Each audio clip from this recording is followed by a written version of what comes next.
Le repérage du temps, donc souvent on utilise une horloge pour déterminer le temps. Le repérage de l'espace du temps.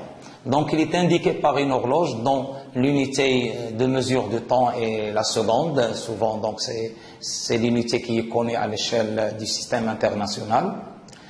En ce qui est repérage des positions, donc elle est donnée par un référentiel et un système de coordonnées. On appelle repère d'espace au trièdre. Donc à partir de maintenant, donc on va définir un repère d'espace ou un trièdre. Donc c'est un ensemble de 3 vecteurs, un ensemble de 3 vecteurs ou 3 axes non coplanaires, à savoir l'axe OX, OY qui définissent le plan horizontal et un axe OZ qui définit la direction verticale. Le point O, il est appelé origine du repère, donc le point O, il est appelé origine du repère, et le repère, il est noté, on le note R, O, X, Y, Z, c'est-à-dire O, l'origine du repère, et X, Y, Z, ce sont les axes. Ce trièdre, il est dit tri-rectangle, c'est-à-dire que les axes, tous les axes forment entre eux des angles 90 degrés, c'est-à-dire que les axes sont perpendiculaires, 2 à 2, et le trièdre, il est direct si ces axes obéissent à la règle du tire-bouchon ou la règle des 3 doigts. Donc, on part de X vers Y, donc de l'axe OX, on trouve l'axe OY et on trouve OZ, donc c'est le sens du tire-bouchon. La notion de base de l'espace-position.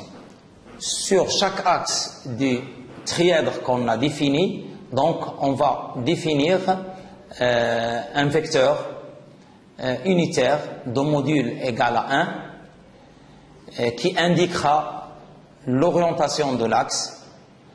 Par exemple, sur l'axe OX, donc on va prendre le vecteur I. Sur l'axe OY, on va prendre le vecteur J.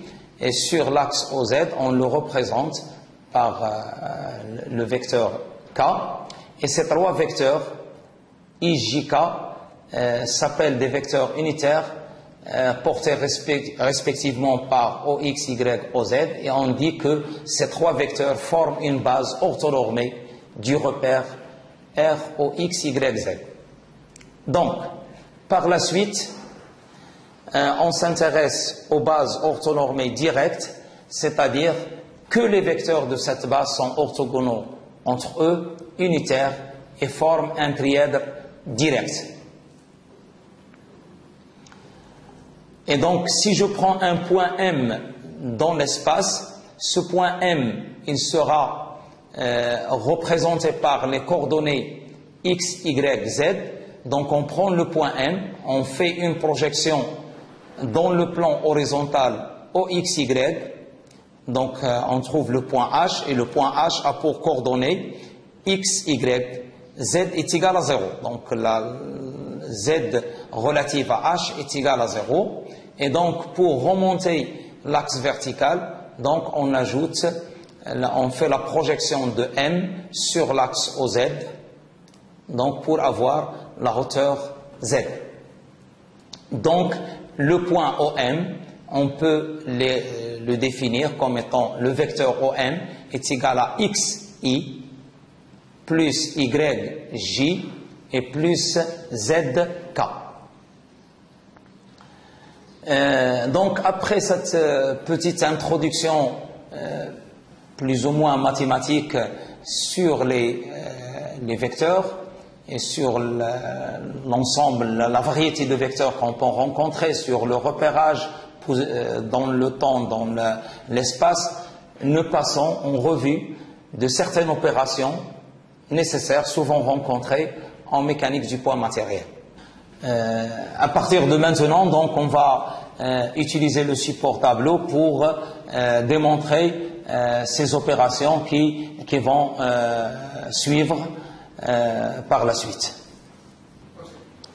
Donc, en ce qui concerne les différentes opérations souvent rencontrées en mécanique du poids matériel, donc on considère la base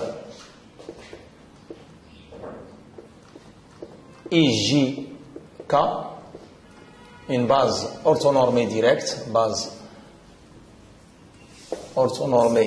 directe,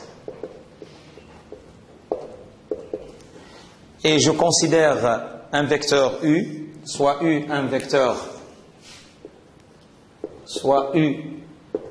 est égal à alpha I plus bêta J plus gamma K, donc un vecteur de l'espace vectoriel E, U appartenant à E, avec alpha, bêta, gamma, ce sont les composantes de U dont IJK. Soit V, un autre vecteur,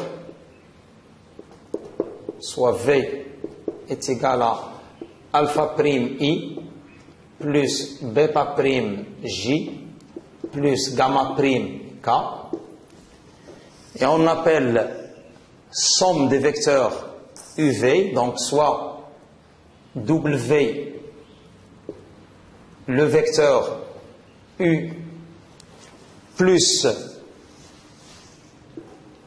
V, ce vecteur est donné par, donc est égal à alpha I plus bêta J plus gamma K plus alpha prime I plus bêta prime J plus gamma prime K, qui est égal, donc je vais regrouper tous les termes suivants I, donc c'est alpha plus alpha prime I plus bêta prime J plus gamma prime K.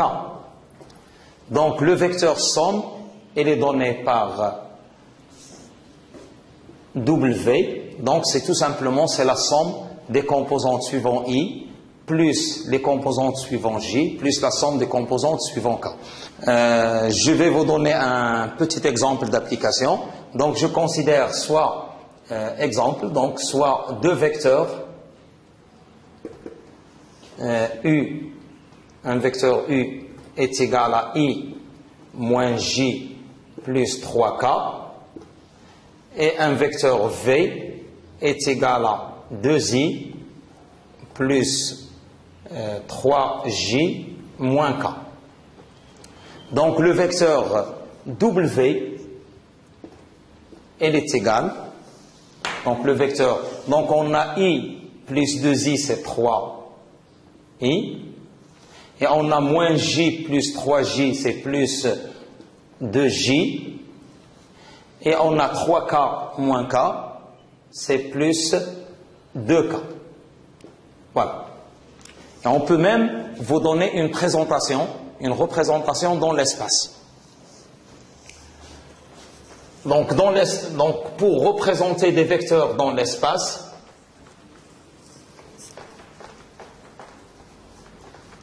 comment on peut représenter un vecteur? Donc je considère par exemple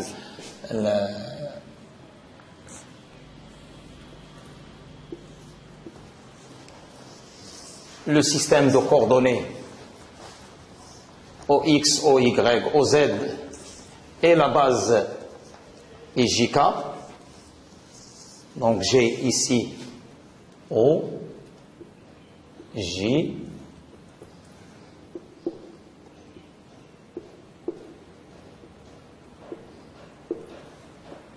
Z.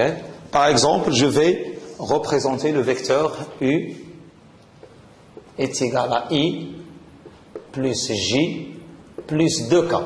Par exemple, comment je peux représenter ce vecteur dans l'espace? Donc je vais prendre I, donc voilà I, le vecteur I, donc je vais tracer Au départ, je vais tracer le vecteur I plus J et je vais lui ajouter le vecteur 2K. Donc, je trace le vecteur I plus J. Donc, voilà, donc je prends I, je mène la parallèle à l'axe OY, je prends